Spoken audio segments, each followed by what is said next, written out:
What's up, guys? We got another quick MMA update here for you. We'll start off with Valentina, Schevchenko, and Talia Santos getting booked for June 11th. So I believe this will be Shevchenko's 7th title defense. That's absolutely insane. I think we got to put her as the female GOAT now that Nunes lost so devastatingly. We never saw Schevchenko really in a position like that, especially in their two matchups against each other. People would argue Schevchenko won one of them, and now Nunes is no longer reigning as the champion, and Shevchenko still tearing through everybody. When she faces a wrestler, she wrestles them. When she faces a striker, she outstrikes them. So definitely, she's becoming the GOAT. If she wins this fight, in my opinion, she becomes the GOAT, and you got to start putting her in the conversation up there with John Jones, Khabib, and all those guys. So next up, we got a quick update on Aljamain. So some photos dropped on him on social media, and everybody's accusing him of taking steroids. He looks absolutely jacked.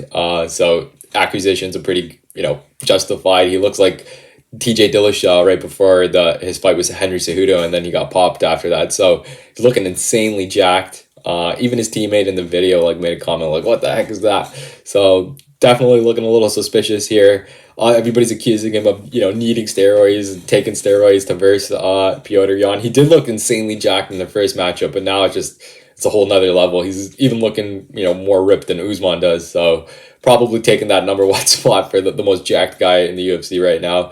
It looks like he's preparing for a bodybuilding competition instead of a UFC matchup.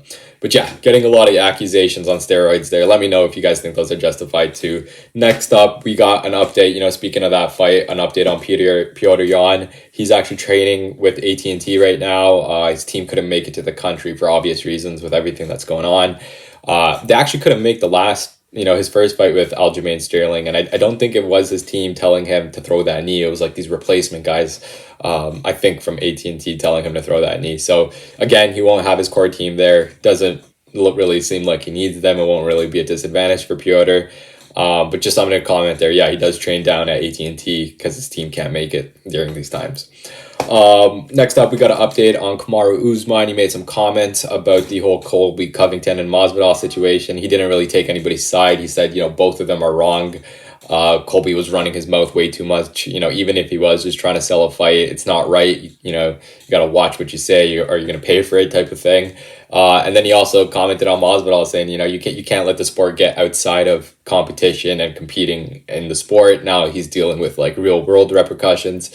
So I didn't take anybody's sides. Obviously, I think he would have taken Masvidal's side had Colby. He never had that matchup with Colby, and Colby got pretty personal with Usman, actually. Way more personal with Usman than he did with Jorge. He called Usman's dad Gilbert and said all these things way more personal with Usman. So, yeah, that's probably why he didn't take a side there. But, it does seem like he has some respect for Colby. He just thinks the way he tries to sell fights is a little too much. Last up, if you haven't heard already, Kelvin Gastelum is actually pulling out of his fight now. So there's only 4 fights on UFC 273 main card. We start off with Mackenzie Dern versus Torres. Then you got Kazmat Chimaev versus Burns. Then you got Aljamain versus Petr Yan, and topping it off with Volkanovski versus the Korean Zombie. So not as many fights as usual, but the main core fights we're all looking forward to are still on the board. Those last 3 fights essentially. So let me know your guys' predictions for UFC 273. If you want to see my reaction and all the news afterwards, make sure to follow along. Hope to see you guys on the next video.